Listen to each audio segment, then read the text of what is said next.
Hello and welcome to my video. In this video I want to show you my improvement to the T-spin triple setup, because this is the traditional T-spin triple opening setup, and here you can get two T-spin triples, but then it leaves you a messy leftover, and also it doesn't actually use the first row, you can see here, so it's a little bit waste of stack. And the messy leftover actually just lose you time, because you need to fix it by either clearing the third row or making a J spin, mm, which of course will also lose your back-to-back bonus.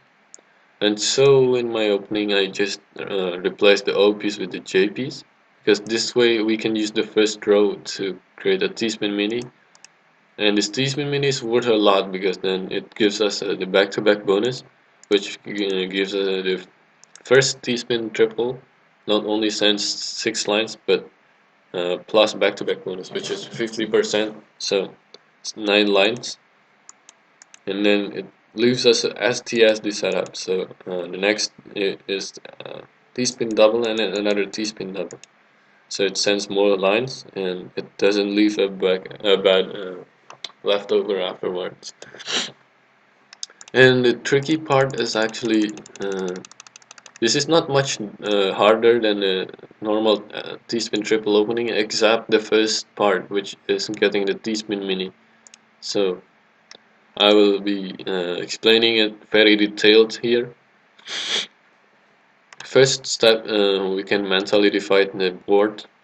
For example, the first 3 columns is the fixed setup, and then the yellow columns here, I will just call them the fill in the gap, and this is the T-spin area.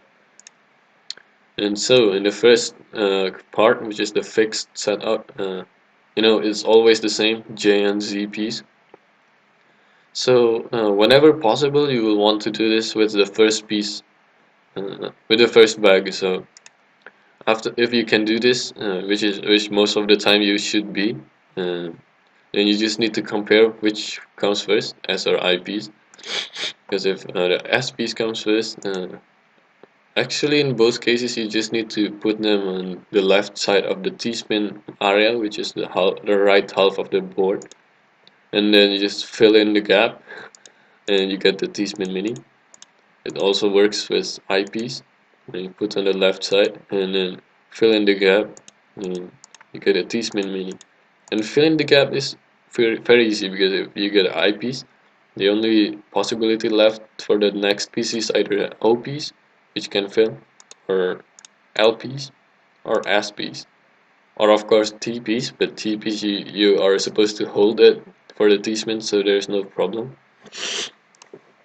And if you get S piece first, then the remaining possibility is only L piece, which can fill it perfectly, or O piece, or I piece. But I piece, you can just dump it on somewhere on the top of the S piece, so that there is no problem. And of course, if T comes, you can hold it.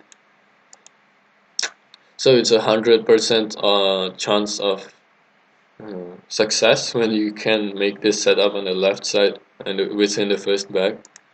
The only unfortunate case is when you get the T and the Z piece before you get the J piece, because then you have to hold the T piece, and when the Z piece comes, you cannot hold it anymore, and you cannot put it on top of J piece, because the J piece has not been played yet. In this case, most of the time I will put the Z piece on the horizontal position, like this, because then it will give us the place to play the S piece. The only consideration is between the rightmost or the second rightmost position usually. It depends. When you get a O piece first, then you put it on the rightmost, because then you fill in the gap and it will complete the T-spin mini. But if the I piece comes first, then usually I play the Z piece on the second rightmost, because then the gap is smaller, because I piece is only one block wide. So it still completes our T-spin mini after playing the S piece. And if we get S piece before a Z piece, it's not a problem, because it's just a mirror version. You can put it either here or here.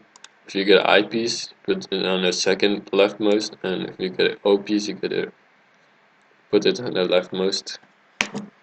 I think that's all about the theories, and I will actually show you some demonstration in the single player Tetris Marathon mode, just to show you how to do the opening correctly.